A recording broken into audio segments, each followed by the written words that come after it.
민수기 20장 1절부터 13절 말씀까지입니다. 민수기 20장 1절부터 13절 말씀까지. 구약성경 229쪽이 되겠습니다. 민수기 20장 1절에서 13절 말씀까지 함께 교독하면서 말씀을 읽도록 하겠습니다. 함께 교독하겠습니다. 제가 1절을 읽습니다. 첫째 달에 이스라엘 자손 곧 온 회중이 신광야에 이르러 백성이 가데스에 이르더니 미리암이 거기서 죽음에 거기에 장사되니라. 백성이 모세와 다투어 말하여 이르되 우리 형제들이 여호와 앞에서 죽을 때에 우리도 죽었더라면 좋을 뻔하였도다.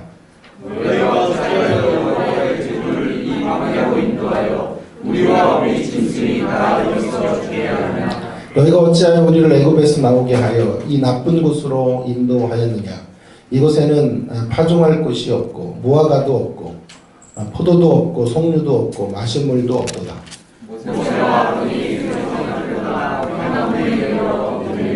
여호와의 영광이 그들에게 나타나며 여호와께서 모세에게 말씀하여 이르시되 그들의 목전에서 너희는 반석에게 명령하여 물을 내야 하라. 내가 그 반석이 물을 내게 하여 그들과 그들의 짐승에게 마시게 할지니라. 모세가 그 명령대로 여호와 앞에서 지팡이를 잡으니라. 모세가 이 회중을 그 반석에 모으고 모세가 그들에게 이르되 반역한 너희여 들으라. 우리가 너희를 위하여 이 반석에서 물을 내야 하고 모세가 그의 손을 들어 그의 지팡이로 반석을 2번 치니 물이 많이 솟아나오므로 회중과 그들의 짐승이 마시니라. 여호와께서 모세와 아론에게 이르시되 너희가 나를 믿지 아니하고 이스라엘 자손의 목전에서 내 거룩함을 나타내지 아니하므로 너희는 이 회중을 내가 그들에게 준다고 인도하여 이르지 못하리라 하시니라. 함께 읽습니다. 이스라엘 자손이 여호와와 다투었으므로 이를 물과 물이라 하니라. 여호와께서 그들 중에서 그 거룩함을 나타내셨더라. 아멘. 오늘 하나는 알고 둘은 모를 때 성탄 메시지로는 이런 본문을 선택하는 사람은 저밖에 없을 것이다. 그런 생각이 들지요. 조금 제가 본문을 설명해 가는 가운데 이 본문이 어떻게 예수님과 관련이 있는지는 결론 대목에서 나오게 될 것입니다. 사실은 제가 이제 성경을 연구하고 또 묵상하는 가운데 제일 의문이 되었던 본문 중에 한 본문이 사실 오늘 본문이에요. 모세의 가나안 땅 입성의 금지. 저는 이 대목이 늘 어려웠어요. 왜 모세를 광야에서 죽이셨는가 하는 것이죠. 적어도 다른 이들은 다 못 들어간다고 해도 모세만은 가나안 땅에 들어갔어야 그것이 정당한 것이다. 왜냐하면 모세는 너무도 많이 수고했어요. 모세 같은 지도자가 과연 있을까요? 역사를 통틀어 저는 한 세기에 하나 나올까 말까 한 지도자가 모세였다. 그렇게 확신하고 있기 때문에 모세를 지금 가나안 땅으로 들이시지 않는 하나님의 처분은 도무지 납득이 되지를 않았습니다. 그러나 이 부분에 대해서 제가 많은 이제 학자들의 연구들을 이제 추적해 보니까 대부분은 모세가 잘못했기 때문이다. 모세의 잘못이 워낙 큰 것이다. 그 잘못의 이야기가 오늘 본문이거든요. 그런 대목으로만 치달아 가는 것이었어요. 저는 그건 아닌 것 같다라는 생각을 하면서도 너무도 어마어마한 신학자들이 그런 견해들로 일관된 주장을 펼치기 때문에 제가 반론을 피기에는 참 여러 가지로 한계가 있었던 것 같아요.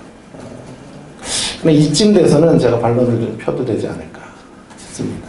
제가 신학을 14년 동안 공부를 했어요. 그리고 교수 생활을 15년 했어요. 그럼 그건 나이가 이제 추측이 되시죠? 제 나이가 얼마나 됐을까? 제가 그 정도 한 분야에 근 20년 이상 혹은 30년 가까이 시간을 쏟았고 치열하게 말씀을 붙들고 고민했고 살았기에 이제는 제가 조금 이런 부분에 대해서 저의 의문점들을 정직하게 꺼내놓고 이 부분에 좀 갈 길을 비춰주는 메시지를 전해도 되겠다. 5년 전만 해도 이런 용기를 못 냈을 텐데 그래서 오늘 그 말씀을 좀 여러분들과 함께 좀 나누어 보려고 합니다. 어마어마하기 시작했죠? 너무 긴장을 하지 마시고요. 최근 들어 이제 저의 고민과 같이 길을 가는 한두 분의 구약학자들이 생기더라고요. 그래서 제가 더더욱 용기를 얻고 오늘 이 말씀을 좀 생각해 보면서 새로운 지평들을 좀 열어가면 좋겠다 이런 생각이 듭니다. 그리고 그런 이야기 끝에 이제 성탄의 의미와 그리스도의 오심의 이야기들을 함께 연결하는 순서로 말씀을 좀 고민해 보려고 합니다. 말씀의 제목이 하나는 알고 둘은 모를 때. 제가 언제 새벽기도 때도 그런 얘기를 드렸는데 우리에게 단순한 삶은 좋은 것입니다. 단순한 삶이란 한마디로 말하면 선택과 집중을 하는 삶을 의미해요. 우리 인생의 시간이 그리 많지 않기 때문에 여러 가지 일을 할 수가 없어요. 그래서 우리 인생의 시간에 의미 있는 일, 가치 있다고 여겨지는 일을 이제 선택하는 것이고 집중하는 거죠. 그리고 불필요한 것들을 잘라버리고 거기에 올인하는 삶을 단순한 삶이다 이렇게 말하거든요. Simple life 이런 삶은 성경이 추천하고 또 신자의 미덕으로 격려해주는 삶의 모습이라고 할 수 있어요. 단순하게 살아야 돼요. 여러 가지 일 이것저것 건들며 살면 안 돼요. 집중하고 선택하고 거기에 의미 있다고 생각되어지는 일에 우리 인생을 던져도 시간이 부족해요. 자, 그러나 단편적인 삶은 문제가 돼요. 단순한 삶과 단편적인 삶은 차이가 있는데요. 단편적이라고 하는 건 뭐냐 하면 전체를 보지 못하는 삶이에요. 전체를 보지 못하고 부분을 보며 사는 거죠. 통전적 이해를 좀 해야 되는데 세상을 향해서도 전체를 좀 바라보며 사람에 대해서도 전체를 좀 바라보며 이렇게 평가하고 읽어갈 수 있어야 되는데 그런 것들을 못하는 거죠. 단편적이라고 하는 건 편협함을 의미합니다. 혹은 일방성 같은 것을 의미하죠. 오늘 본문을 우리가 볼 때 본문을 전후좌우를 살피지 못하고 단편적으로 읽어서는 안 된다. 전후좌우를 살펴야 한다. 저에게 있어서 성경의 이제 66권은 한 권의 책이에요. 하나님의 계시는 점점 쌓여가요. 창세기 1장에서부터 계시록 22장까지 걸어가는 동안에 하나님의 계시의 말씀들은 점점 의미들을 더해가면서 풍성해져 가고 있어요. 그렇기 때문에 이 본문의 이제 읽기는 단편적인 한 부분의 읽기가 되어서는 안 돼요. 전후좌우를 잘 살피면서 그 이야기의 앞과 뒤를 살펴보고 그 이야기가 어떻게 진전되어져 가는지를 눈여겨본다면 본문에 대한 세 가지 중요한 측면으로의 교훈을 발견할 수 있을 것 같아요. 자, 세 가지 측면들을 생각해 보려고 그래요. 첫 번째 측면은 본문을 전후좌우를 살피면서 읽을 때 첫 번째로는 개인적인 측면으로 읽는 거예요. 개인적인 측면이라고 하는 것은요. 모세가 왜 광야에서 죽었는가? 이 질문에 대하여 오늘 본문을 액면가 그대로 받아들이면 죄를 지었기 때문에 그렇게 말할 수 있어요. 우리 그걸 부인할 수는 없어요. 그것이 일반적으로 여러분이 들었던 이 본문에 대한 의미가 될 거예요. 저는 일단 그것을 수용하려고 합니다. 죄를 지었기 때문이다. 어떤 죄를 졌나요? 그리고 이 죄는 왜 이렇게 심각한 것일까요? 10절에 보시면요. 그 죄가 무엇인지를 알려줘요. 모세와 아론이 회중을 그 반석 앞에 모으고 모세가 그들에게 이르되 반역한 너희여 들으라. 우리가 너희를 위하여 이 반석에서 물을 내랴 하고. 이스라엘 백성들은 광야의 주특기는 원망이에요. 끊임없이 원망해요. 제가 한번 원망에 대한 이야기도 한번 설교를 하겠습니다만은, 그들은 지속적으로 원망해요. 어쩌면 40년 광야 생활은 원망 때문에 빚어진 결과라고 말할 수 있겠어요. 늘 불평하고 소중한 것들을 허락해 주셨음에도 불구하고 그것으로 감사할 줄 모르고 감격할 줄 모르는 사람들이. 지금 또 이스라엘 백성들이 오늘 20장 1절에 보면 신광야에 이르러서 물이 없자 또 원망해요. 차라리 애굽에서 죽었으면 좋았을 뻔했다. 광야 왜 우리를 이끌어줬어? 애굽이 살만했다. 애굽이 뭐가 살만했어요? 애굽이 종살이였잖아요. 밥을 굶어도 자유인이 되기를 원해야 되는 거 아니에요? 그런데 인식이 왜곡이 되고 시선이 이제 복해가 되니까요. 어떻게 돼요? 애굽이 좋았다고 원망하고 있는 거예요. 모세와 리더십 그룹에 대하여 말할 수 없는 이런 원망 섞인 이야기들을 하고 있는 것이죠. 그때 여호와께서 모세가 이제 너무 화가 났어요. 그래서 하나님께 기도하자 7절에 보면 여호와께서 모세에게 이르시되 지팡이를 가지고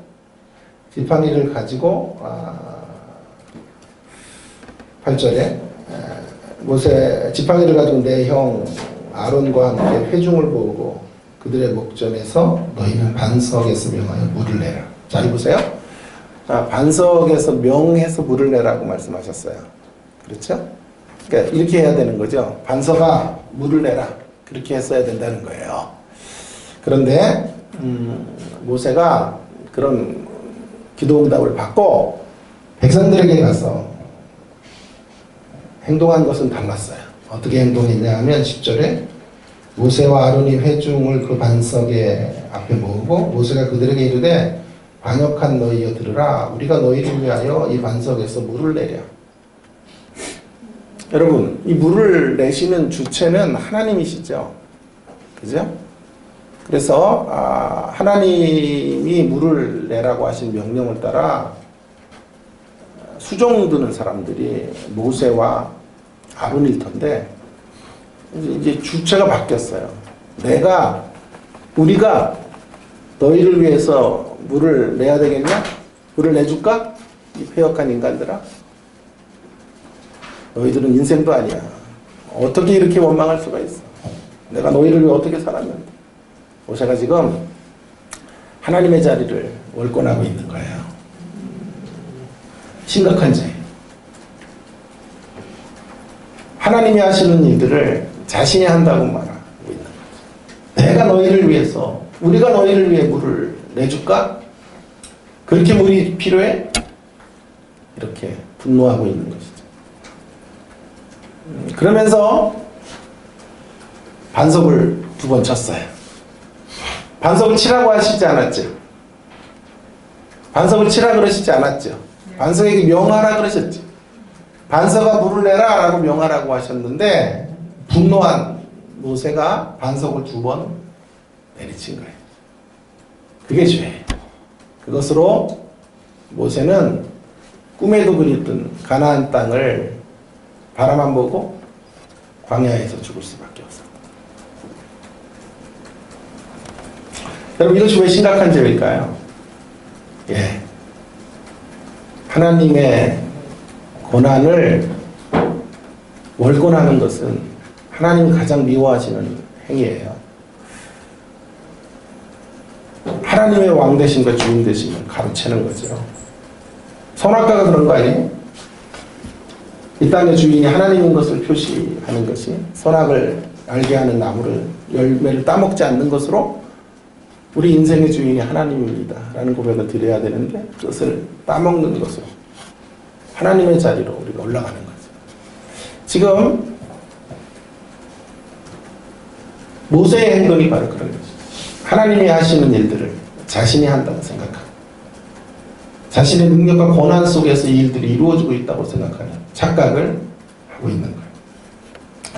여기서 우리는 첫 번째 교훈을 좀 한번 생각해 보려고 그래요. 이 개인적인 측면으로 본문을 읽을 때 주시는 교훈은 이거예요. 어제의 은혜로 오늘을 살 수 없다라는 거죠. 선줄로 생각하면 늘 넘어질까 조심해야 된다라는 메시지를 이 말씀을 통해서 우리는 첫 번째로 적용해 갈 수 있을 것 같습니다. 어제의 은혜로 오늘을 살면 안 됩니다. 어제의 은혜로는 어제를 사는 것이고요. 오늘은 오늘 필요한 은혜를 공급받아야 돼요. 순간 모세는 어제 자신의 사역을 붙잡고 오늘 일하고 있는 모습으로 서 있었던 거예요. 그것이 참으로 치명적인 것이었고 뼈아픈 실수였다라고 말할 수 있겠습니다. 저는 이제 한국교회를 향해서 가장 가슴 아픈 대목이 뭐냐면 이런 거예요. 우리 1세대 우리 신앙의 선배들과 하나님의 사람들이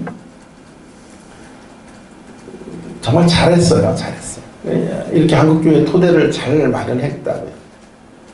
그래서 박수를 보내야 되고 우리 수고하신 목사님들에게 존경을 표해야 되는 게 마땅한데요. 문제는 뭐냐 하면 그렇게 해서 큰 복을 받았고요. 하나님의 말할 수 없는 은총을 누렸다고요. 이제 그 다음이 문제인데요. 이제 그것들을 다음 세대로 흘려야 되는데요. 그래서 그런 축복을 그 다음 우리 젊은이들의 세대 속에 이제 흘려보내서 이전 세대보다 더 큰 복을 다음 세대가 받을 수 있도록 길을 열어줘야 되는데 그걸 하지 않는 거예요. 그래서 그 복을 내 것으로 가로채어서 자기와 자기 자녀들이 누리는 사유와 또 복을 제한하려고 드는 거죠. 그것이 가장 안타까운 대목이에요. 그래서 어제 분명히 그분들은 하나님 앞에 쓰였던 게 맞는데 오늘 쓰이지를 못해요. 오늘은 이 세상 속에 가장 손가락질 당하는 존재들로 그 뛰어났던 하나님의 종들이 그렇게 세상 속에 참으로 저평가되어지고 책망과 질책을 듣는 모습들을 보게 되는 거죠. 그것이 너무 안타까워요. 젊은이들이 없잖아요. 다음 세대가 없잖아요.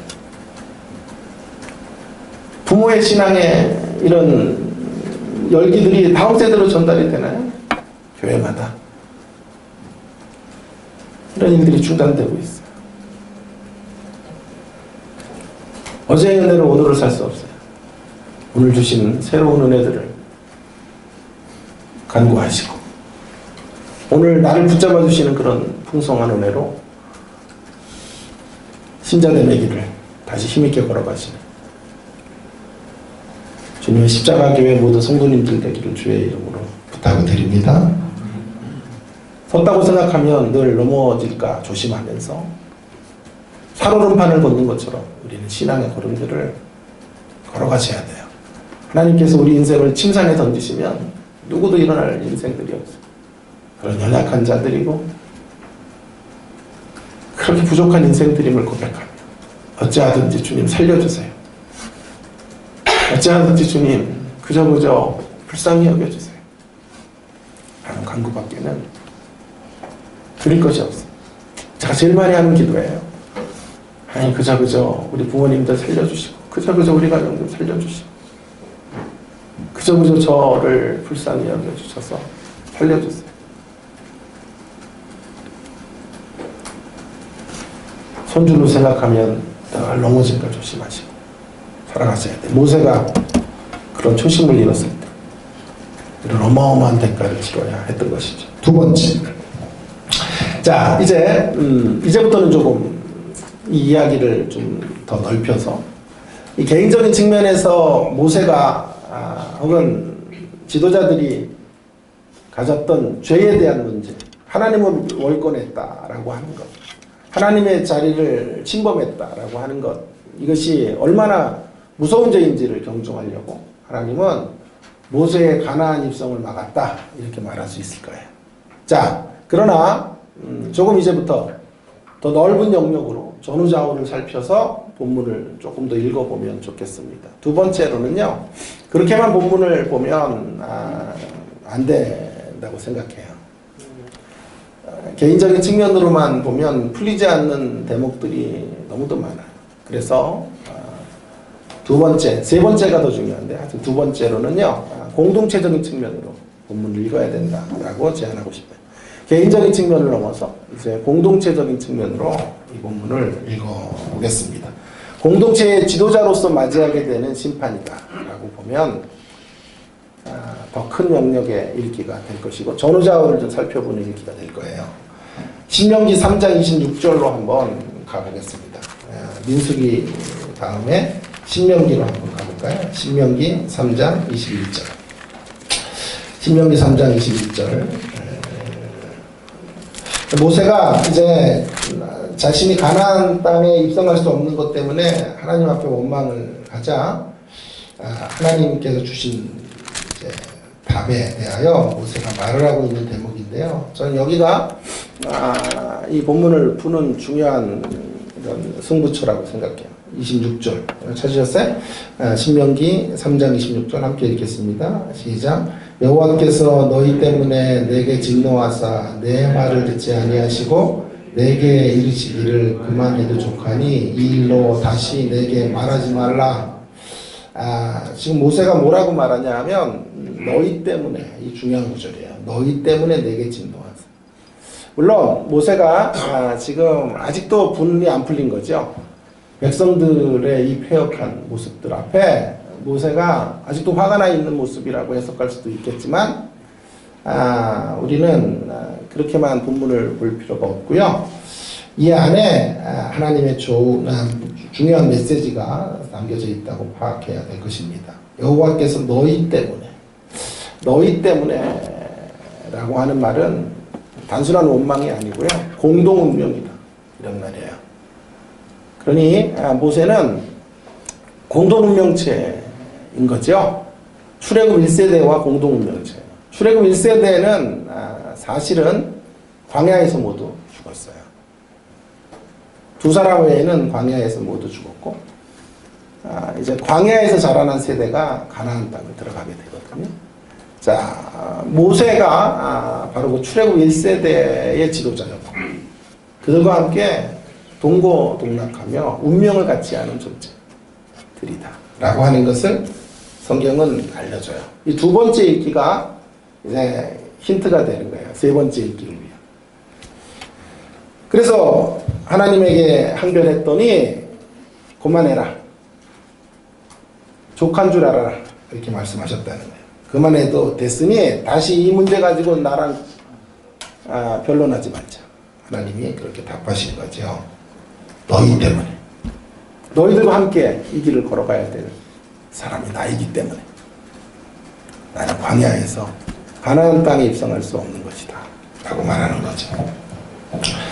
여기서 우리에게 중요한 것은 자 모세는요 그동안 근데 그런 너희를 어떻게 이끌어갔냐 하면 그들이 갖고 있는 시대정신을 깨트리고 하나님의 가치들을 그들에게 심어주기 위해서 몸부림쳤다고요. 그래서 만일 그 시대정신이 뭘까요? 광야의 시대정신은 원망이라 그랬다. 그죠? 크리스마스 때 뭐 이런 얘기 하냐고 조금 기다려보세요. 자, 인상 쓰지 말고요. 여러분들도 어색하게 입었어요. 빨간 옷들. 그래서 저도 어색하게 하는 거예요. 자, 그래서 모세가 까먹어요. 이렇게 자 얘기하다가. 자, 모세가 이스라엘 백성들이 이끌어갈 때 시대정신이 뭐였냐 하면 원망이라니까요. 광야에서 끝없이 원망하는 것이 그들의 일반적인 삶의 형태였다. 조금 좋은 일이 있으면 희축 감사하다가도 조금만 어려워지면 원망과 불평을 입에 담고 있어요. 근데 그 원망이 보통 원망이 아닌 거예요. 삶이 어려워서 터져나오는 그런 탄식 정도는 하나님 다 이해하시는데요. 하나님 밖에서 원망하는 거예요. 하나님 안에 있는 원망이 있고 하나님 밖에서 하는 원망이 있어요. 하나님 안에서 하는 원망은 하나님께서 해결해 주실 영역이지만 하나님 밖으로 뛰쳐나가는 원망. 이거 부정하는 거예요. 아, 신자로 사는 게 이게 뭐야. 차라리 애굽이 낫다. 이런 원망을 하는 거예요. 어마어마한 시대정신이에요. 모세는 그런 시대 앞에 하나님의 가치들을 구현하며 그 시대를 책망하고 그 시대를 이끌어왔어요. 이 배역한 이들의 짐을 지고 하나님 이 시대를 불쌍히 여겨주십시오. 중보자로 서서 민족의 죄를 다 끌어안고 하나님 앞에 나갔던 사람. 그래서 하나님과 단판 승부를 벌여 하나님의 마음을 돌리기도 하고 하나님이 전부 이 백성을 진멸하라고 하실 때 그래서는 안 됩니다.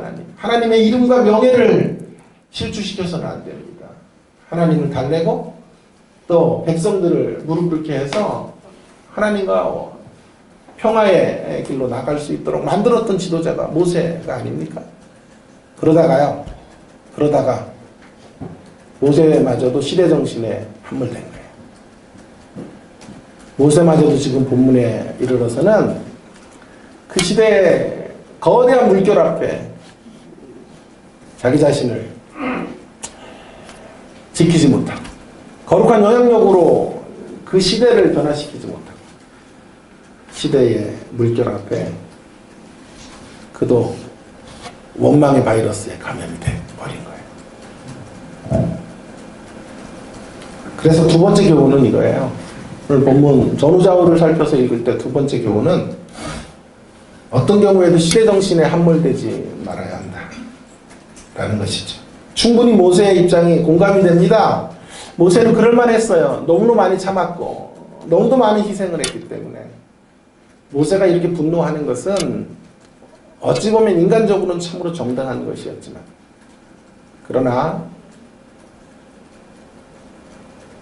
그 책임으로부터 면제될 수는 없는 거예요.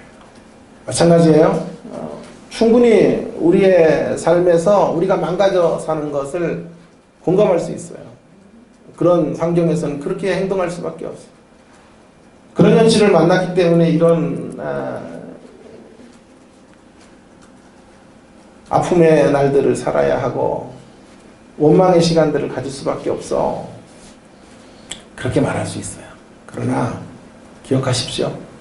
그렇게 해서 우리가 환경을 이기지 못하고 환경의 물결 앞에 휩쓸려 가면 충분히 이해는 되지만 그 삶의 책임으로부터 면제될 수는 없어요. 그럼에도 불구하고 궁극적으로 그 삶의 책임은 내가 지는 거예요. 환경에 핑계댈 수 없다 이 말이에요. 환경이 어려운 사람들이 그럼 모두 다 그렇게 망가진 삶을 사나요? 그렇게 상처로 얼룩진 날들을 사나요? 전혀 그렇지 않아요. 우리보다 더 힘들고 어려운 날들을 살면서도 믿음의 역사를 이루는 사람들이 이 땅에 가득해요. 그렇기 때문에 오늘 나의 삶의 이유를 하나님 뜻대로 제대로 살지 못하는 모습들을 환경으로 탓할 수는 없어요. 좋은 부모 만났더라면, 좋은 시대 만났더라면, 좋은 남편 만났더라면 그렇게 말할 수 없다 이 말이에요. 아무리 힘들어도 우리는 이 길을 걸어가야 돼요. 하나님의 뜻을 이루며 살아내야 하는 것입니다. 그래서 두 번째 교훈은 그거예요. 시대정신에 함몰되지 말고 시대정신 원망의 바이러스에 감염되어서는 절대로 안 된다. 시대의 대세를 따라가는 자들이 아니라 복음의 대의를 쫓아 살아가야 하는 것입니다. 복음의 대의를 쫓아 살아갑시다. 두 번째 메시지예요. 자, 이제 마지막 한 가지를 하고 말씀을 정리하겠습니다. 개인적인 측면으로 읽었어요. 그죠? 모세의 죄가 얼마나 중한 것인가 하는 것을 이걸로만 봐요, 한국교회는.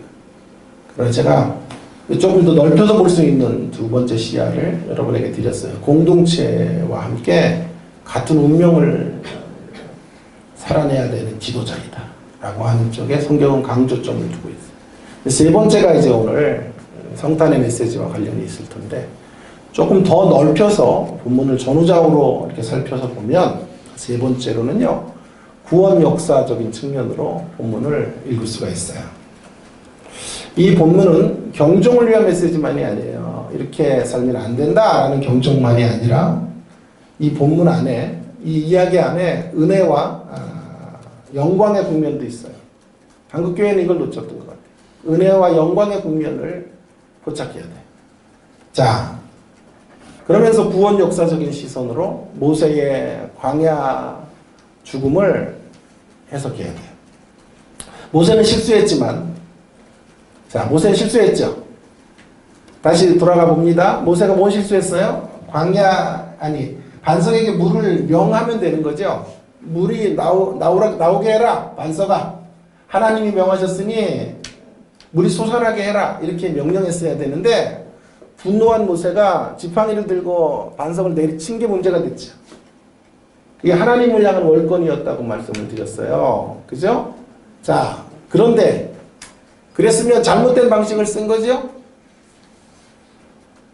잘못된 방식을 쓴 거죠. 이쪽은 안 보려고 어색해요. 자, 잘못된 방식을 쓴 거죠? 이쪽이 대답해 보세요. 그렇죠? 예, 잘못된 방식을 사용했으니까 올바른 방법이 아니니까 물이 안 나와야 되죠.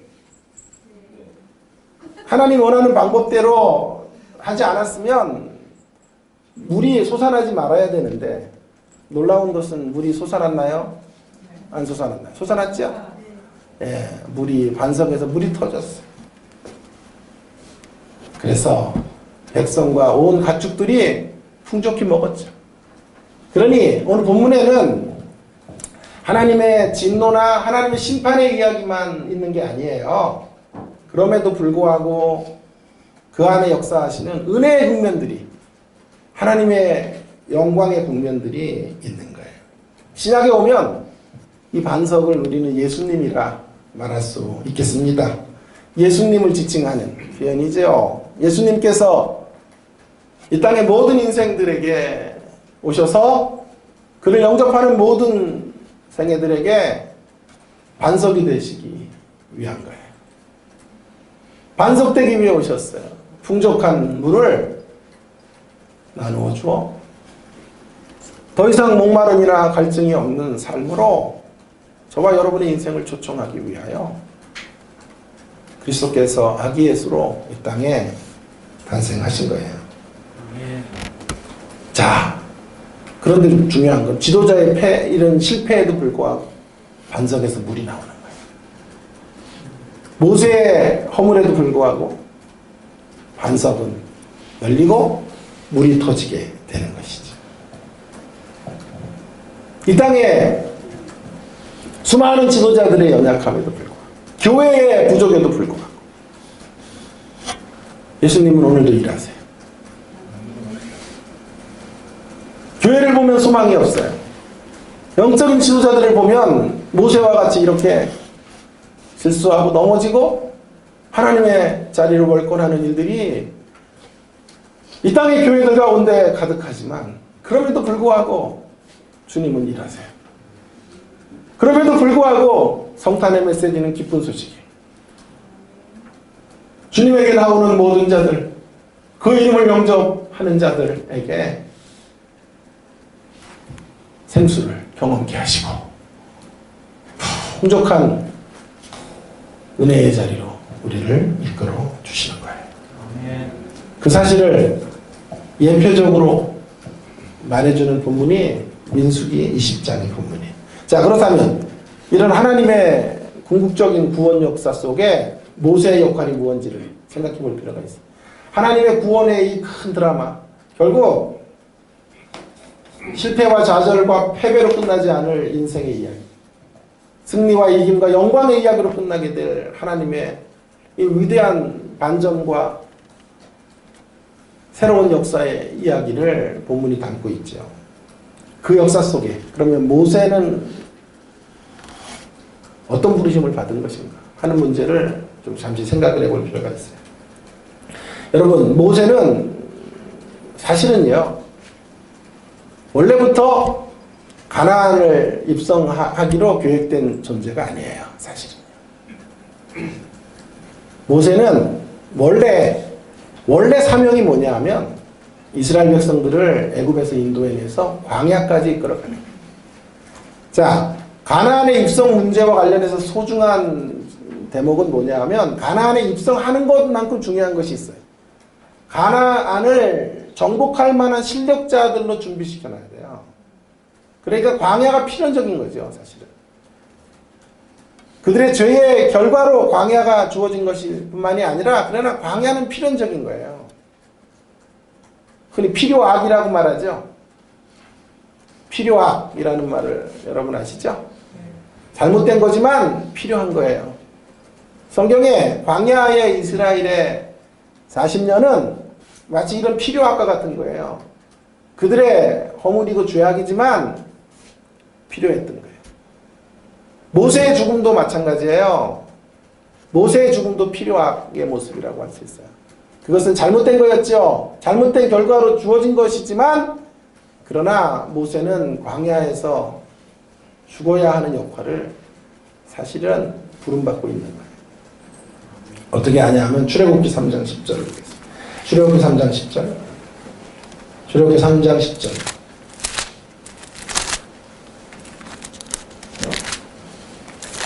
성경 찾는 거 진짜 싫어하죠? 그런 거 알고도 제가 하는 거예요. 자, 출애굽기 3장 10절. 그럼 꼭 찾아야 돼요.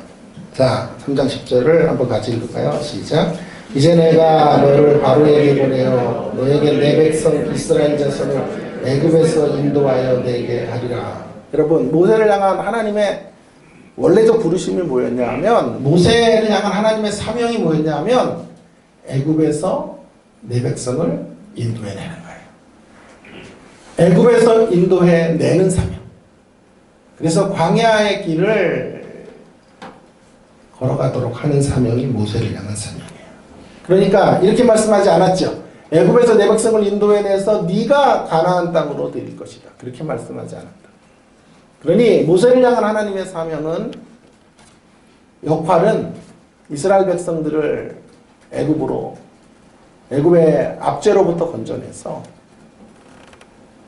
광야의 길에서 훈련받게 하는 것. 그것이 모세를 향한 사명이에요. 그러면 가나안을 드리는 사명은, 가나안으로 들어가게 하는 사명은 누구 건가요? 여호수아예요. 다시 한번 신명기로 또 가볼게요. 신명기 34장 9절. 신명기 34장 9절. 신명기 34장 9절. 34장 9절을 한번 가보십니다.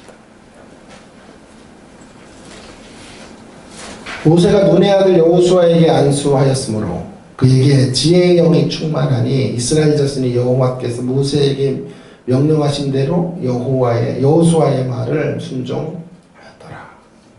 보세요. 모세는 알고 있었던 거죠.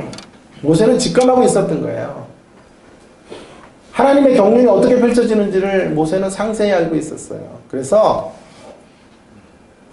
가나안 땅에 자신이 들어갈 수 없다라는 명령을 듣고 처음에는 항변을 했지만 하나님의 경륜을 깨닫고 자신이 해야 될 일은 아름다운 퇴장을 하며 다음 세대를 축복하는 일이다 라고 하는 것을 알았죠. 그래서 여호수아에게 안수하며 여호수아가 모세에게 허락하셨던 것과 같은 그런 놀라운 영적인 능력과 고난을 부여받게 된 것이에요. 자, 그러니 하나님의 구원 역사의 시선으로 본다면 모세의 죽음은, 지금 이야기들을 정리하면, 재앙이 아니에요. 모세의 죽음은 심판이 아니에요. 심판의 국면을 갖고 있지만, 그러나 하나님의 궁극적인 역사는 은혜로 맞춰지게 되는 거예요. 할렐루야. 하나님의 궁극적인 역사는 부활로 맞춰지는 거예요. 그 이야기 속에 모세의 이야기도 읽어야 돼요. 모세가 개인적으로 실수했고, 모세가 개인적으로 하나님의 자리를 월권했지만, 그것만으로 모세가 광야에서 죽은 것이 아니고요. 그런 모세의 모습 속에 우리에게 분명히 주는 교훈이 있어요. 그러나 더 큰 그림으로 보면, 더 큰 그림으로 모세의 이야기를 보면, 모세는 하나님의 이 구원의 위대한 승리와 이김의 드라마 속에 너무도 멋지게 자신의 사명을 감당했던 하나님의 사람으로 이해해야 돼요. 그래서 모세는 참으로 신실한 사람이었어요. 전체적으로 보면 모세의 생애는 결코 하나님의 진노를 받아 광야에서 죽을 만한 생애는 아니었다. 어떻게 알아요? 신명기 34장 다시 한번 보세요. 모세에 대한 최종적 평가가 뭔지 아세요? 34장 10절이에요. 그 후에 이스라엘에 모세와 같은 선지자가 일어나지 못하였나니 모세는 여호와께서 대면하여 아시던 자요. 여호와께서 그를 애굽 땅에 보내사 바로와 그의 모든 신하와 그의 온 땅의 모든 이적과 기사와 모든 큰 권능과 위엄을 행하게 하시네. 온 이스라엘의 목전에서 그것을 행한 자이더라. 여러분, 제가 지금 자의적으로 성경을 푸는 게 아니에요. 성경을 전후장으로 지금 여러분에게 읽혀드리고 있는 거예요. 그죠? 모세를 향한 최종적인 평가가 매우 긍정적이에요. 모세를 향해 이렇게 말하죠. 이런 선지자가 어디 있었냐? 역사 이래로 모세같이 위대한 사람이 없다라는 게 성경의 평가가 아니에요? 모세와 같은 권능의 사람이 있었는가? 모세와 같은 중보자가 과연 찾아볼 수 있는 인물인가라고 성경은 지금 말하고 있는 거예요. 모세 같은 선지자가 일어나지 이제는 못할 거야. 가장 탁월한 지도자, 가장 영적으로 깨어있는 지도자가 모세. 특별히 중요한 건 여호와께서 대면하여 아시던 자. 여러분, 이스라엘 백성들이 직접 하나님을 못 만나요. 하나님을 어떻게 만나냐 하면 시내산 꼭대기로 올라가야 돼요. 올라가서 하나님을 독대하는 사람 모세예요. 중간쯤에 머물러 있는 사람은 아론과 지도자들이, 제사장들이 머물러 있고요. 산 기슭에 백성들이 있어요.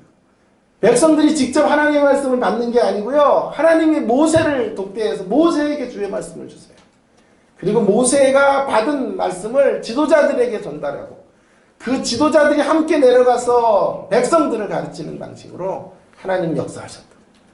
그러니 모세는 정말 위대한 하나님의 중보자요.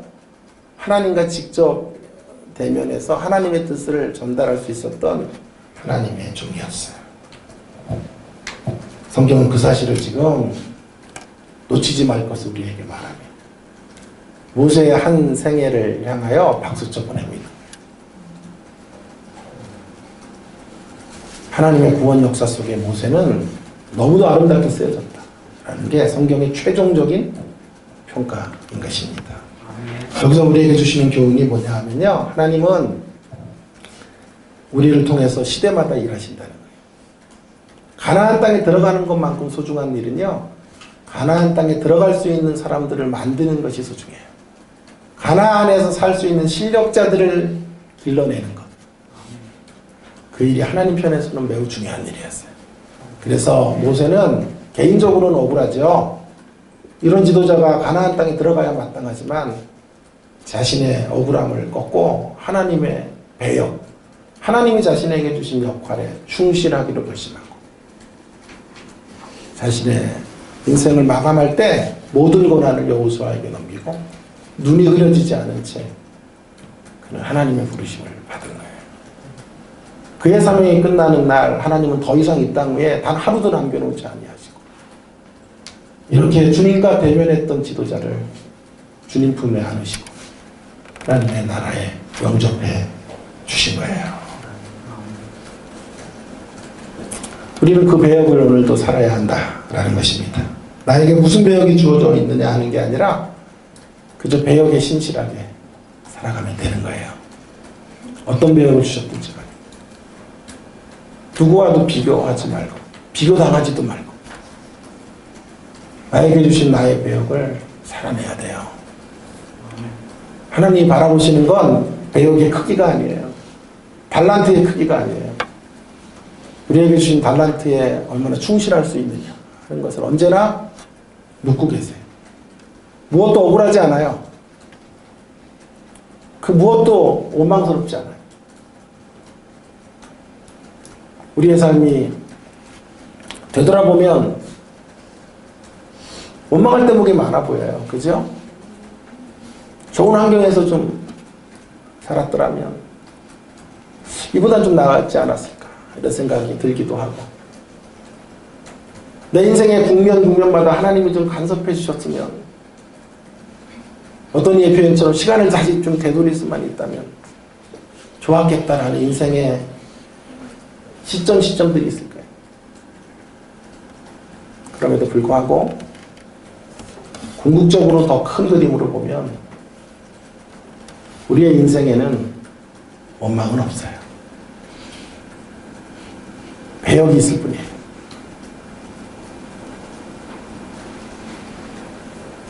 모세가 여호수아보다 억울합니까? 여호수아는 모세가 마련해준 토대 위에 가나안 땅에 들어가고, 저는 여호수아 역할 할래요. 저는 모세 역할 싫어요. 그래서 안 된다 이 말이에요. 하나님이 모세와 하고 싶었던 하나님의 사역이 있고, 여호수아를 통해 여호수아와 함께 펼쳐가시는 하나님의 사역이 있는 거예요. 내가 여호수아가 아니라고, 모세의 배역이라고 하나님을 원망할 필요도 없고, 내가 여호수아의 사역이라고 우쭐댈 필요도 없어요. 그저 우리에게 주신 배역들, 삶의 환경들이 어떤 자리이든지 간에, 어떤 인생의 빛깔로 우리가 삶을 살든지 간에 그 안에서 하나님의 드라마 속에 쓰여지고 참으로 진실하게, 참으로 신실하게 하나님 앞에 붙들려 사용되어지는 삶을 살 수 있다면 그것이 복된 인생의 걸음인 줄로 믿습니다. 오늘 성경은 바로 그런 이야기를 모세의 죽음을 통해 우리에게 말해주는 결론입니다. 여러분, 오늘 성경은 이제 전후좌우를 통해 살펴보니까요, 결론적으로 이런 메시지를 우리에게 주시네요. 하나님은 우리의 잘못에 대하여 의로움을 양보하실 수 없어요. 그죠? 모세조차도 잘못하니까 그의 의로움을 양보하실 수 없는 거예요. 그래서 심판하시죠. 하나님의 고난을 월권하니까 심판하시잖아요. 가나안 땅에 들어갈 수 없다라고 하나님의 의로움을 양보하지 않으세요. 그러면서도 동시에 하나를 더 봐야 돼요. 궁극적으로는 그런 모세를 위대한 영광의 자리로 초청하고 계셔요. 그 자리로 우리를 이끌어 주세요. 저는 이것이 성탄의 메시지라고 생각해요. 죄악에 빠진 세상, 그 세상을 하나님은 심판하셔야 마땅해요. 하나님은 거룩하시기 때문에 절대로 죄를 용인할 수 없어요. 용납하실 수 없어요. 그러나 이 땅의 죄인들을 모두 심판하면 지구상의 인류는 멸절할 수밖에 없어요. 살아남을 수 있는 의인이 하나도 없다는 것이 하나님의 딜레마예요. 그래서 궁극적으로는 저와 여러분의 인생 해피엔딩으로 맞춰주셔야 되고, 구원의 역사들을 이루어내셔야 하고, 하나님 나라의 위대한 승리와 영광의 은혜의 자리를 경험하도록 하셔야 된단 말이에요. 그죠? 이 일을 하나님은 이루시려고 한 거죠. 누구를 통해? 예수 그리스도를 통해. 그래서 그 예수 그리스도가 이 땅에 오시는 거예요. 오셔서 인류의 모든 죄를 그분이 짊어지시고 죽으시는 것을, 예수님은 죽기 위해 오신 거예요. 죽으심으로 하나님의 의로움이 확보되어지고, 그의 죽으심과 함께 인류의 모든 죄를 물으시고, 그리고 그의 살아나심으로 말미암아 저와 여러분에게는 부활의 새 시대, 승리의 새 역사 가운데 반석에서 물이 터지는 그 물을 경험하게 하신 놀라운 은혜의 자리를 허락해 주시는 줄로 믿습니다. 이 성탄의 바로 그 사실 앞에 감격하면서, 그래서 모세의 죽음의 이야기는, 광야에서 이 비극적 죽음은 사실은 하나님의 영광스러운 끝과 만나고 있고, 하나님의 위대한 계획 속에서 위대한 반전으로 이어져 가고 있는 것들을 기억하면서 그런 역사가 오늘 우리에게도 임하게 된 거죠. 예수님이 오심으로 어둠 가운데 살다가 어둠으로 끝나야 될 생애로 빛이 보이게 되고, 새로운 생명과 은혜의 역사, 풍성한 승리의 시대가 우리에게 주어지게 된 것입니다. 그 아기 예수의 오심을 다시 한번 감사하고 감격하고 기뻐하는 성탄의 시즌이 되기를 주님의 이름으로 축원합니다. 우리 함께